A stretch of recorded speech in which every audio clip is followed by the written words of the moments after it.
Agora, muitos, desculpe, senadores e deputados estão preocupados com a anistia ao Bolsonaro e não com a anistia aos condenados. Aos condenados. A sua opinião, por gentileza. Olha, Cajuru, de forma muito séria, técnica e reta, conforme todos os temas que eu trato. Eu sou advogado, tenho doutorado em Direito Constitucional, professor de Direito Constitucional, participei da CPMI do 8 de janeiro como membro titular, só que existem alguns erros nesse processo. Por exemplo, a CPMI era para buscar os tubarões. Isso. Quem Não são os tubarões? Os financiadores. Tem réu, confesso. Quem pagou, quem manipulou, quem instigou, quem motivou. Essa galera, eu não vejo ninguém falando de condenação para essas pessoas. Parece que há um lobby dos financiadores, dos instigadores, dos reais culpados sobre isso. Sim. Quem está pagando a conta? Ou uma proteção. Você não acha que pode ser uma proteção? Uma proteção. E é por isso que, assim, me perdoa interromper, mas eu acho que o parlamento e a política perdem muito tempo com coisas que não são essenciais. Perfeito. Essa briga boba entre direita e esquerda, ela é uma briga que tem que ser terciária. Falta de costume, a gente perde um tempo. Porque, assim, a gente perde energia, perde tempo que poderia estar sendo dedicado a cuidar das pessoas. E o grande problema é que isso dá engajamento nas redes sociais. E as pessoas precisam compreender que, enquanto a gente tiver com essa briga de direita e esquerda, o Brasil vai estar dividido. Enquanto a gente dividir energia, atenção e tempo, a gente não vai cuidar, como deve cuidar, do acesso à geração de emprego e renda, do acesso à saúde, da fila da saúde, da falta de medicamento, da falta de terapia. É por isso que eu sou muito crítico dessa divisão. É claro que todo mundo pode ter e deve ter sua ideologia, né, mas a gente tem que focar a energia em avançar, em cuidar das pessoas. Isso é o serviço público, que não faz sentido. Quem está pagando a conta é, de fato, aquelas pessoas que estavam lá mobilizando no 8 de janeiro que cometeram crime. Depredação de patrimônio público é crime. Pegar um batom e passar numa estátua é crime. Ainda mais no ambiente público como aquele. A gente não pode também não criminalizar algo que é crime. Tem que ser punido com todo o rigor que a lei prevê. Um outro problema é a dosimetria da pena.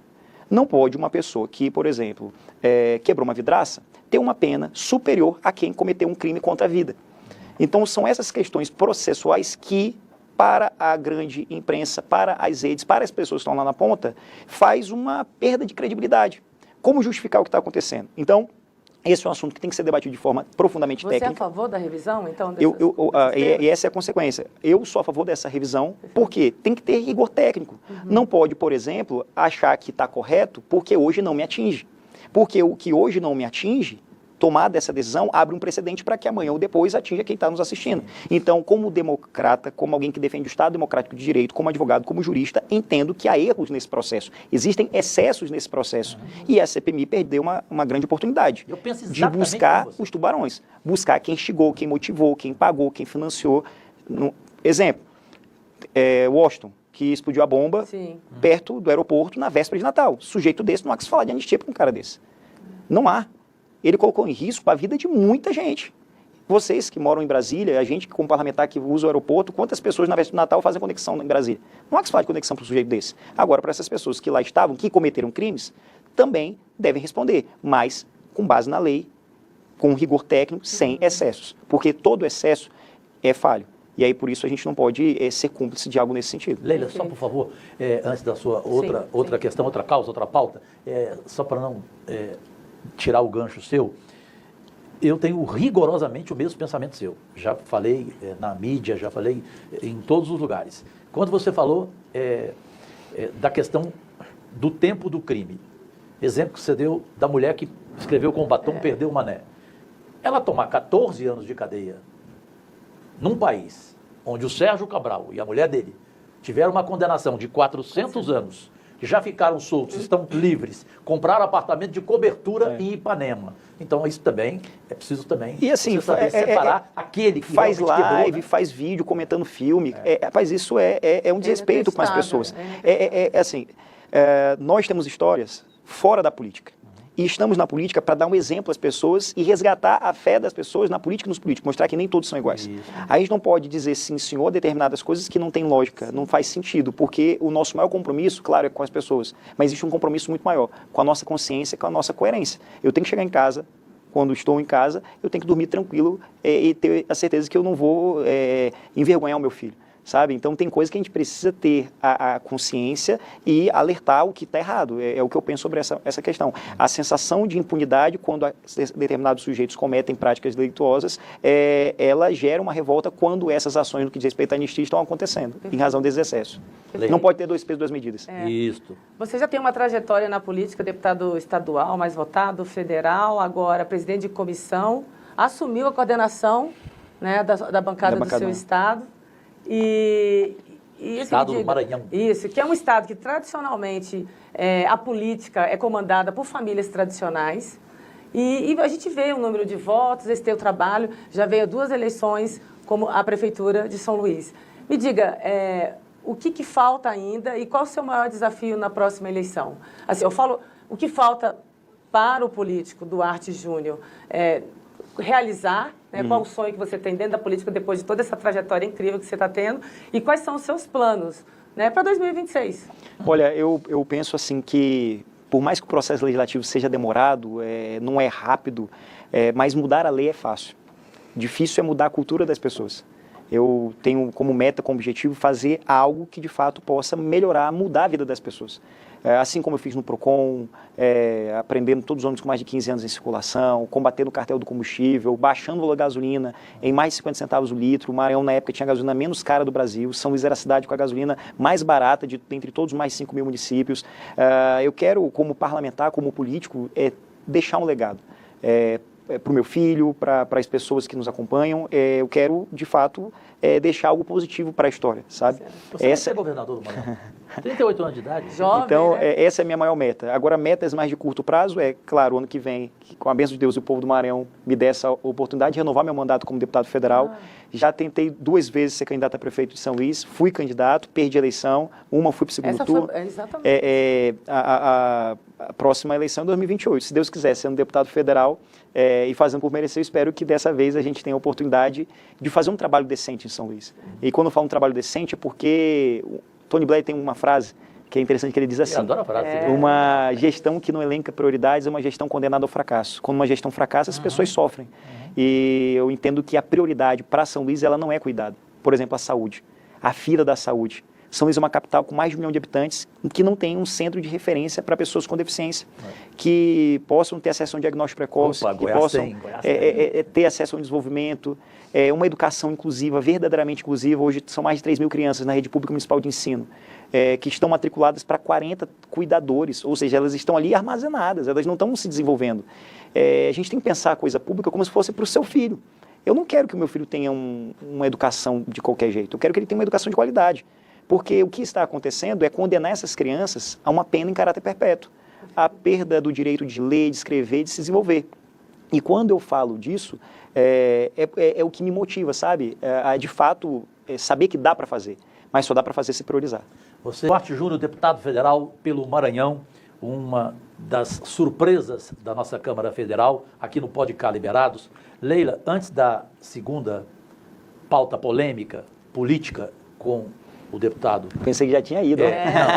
Não. Só ele não sossega até o final. Não, é só para te convidar. A Leila quer ir, inclusive. De repente vocês dois podem marcar e eu vou junto com vocês em Goiânia. Diabetes. O maior centro diabético da América Latina, quem criou, modéstia à parte, fui eu, em Goiânia. Se você vê-lo pessoalmente, a Leila quer. Outros senadores já foram lá em Goiânia para ver o que querem fazer nos seus estados.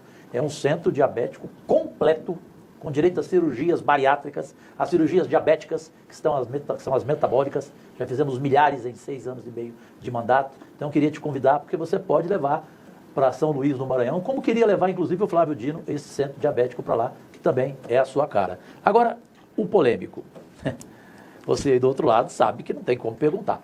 Condenação de Jair Bolsonaro na visão do deputado federal do PSB, o histórico partido de 80 anos de Miguel Arraes e Eduardo Campos.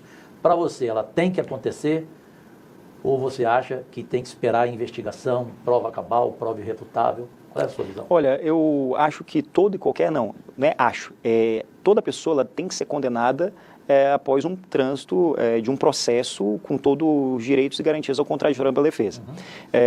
Eu entendo que sim, se há crime, se há falhas tem que ter uma condenação e com a pena prevista em lei aplicada devidamente. Agora, a politização desse assunto é um grande problema, porque pode-se criar um grande e verdadeiro mito. Porque parece um ciclo sem fim, que a gente assistiu no filme do Rei Leão, um ciclo sem fim, né? Por que o Bolsonaro existiu? O Bolsonaro, ele, como parlamentar, era um exemplo de um parlamentar do baixo clero. Baixíssima produtividade, pouca presença. 28 anos de mandato. Um raso mesmo. E o que criou o Bolsonaro? Os erros do PT. Sim, claro. Os erros do governo Lula. E o que trouxe o governo Lula, o PT novamente? Os erros do Bolsonaro. Os erros do Bolsonaro.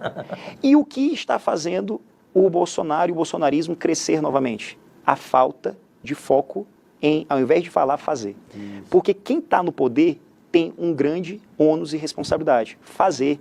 A oposição cabe a ela falar, criticar, questionar. Mas quem está no poder, quem está com a caneta na mão, ela tem que servir. Ela tem a oportunidade de fazer. E essa oportunidade passa.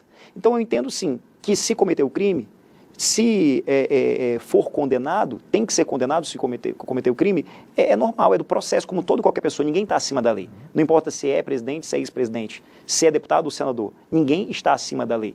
Agora, a minha sugestão ao governo é que, de fato, o governo faça o seu papel, para que não deixe as pessoas carentes.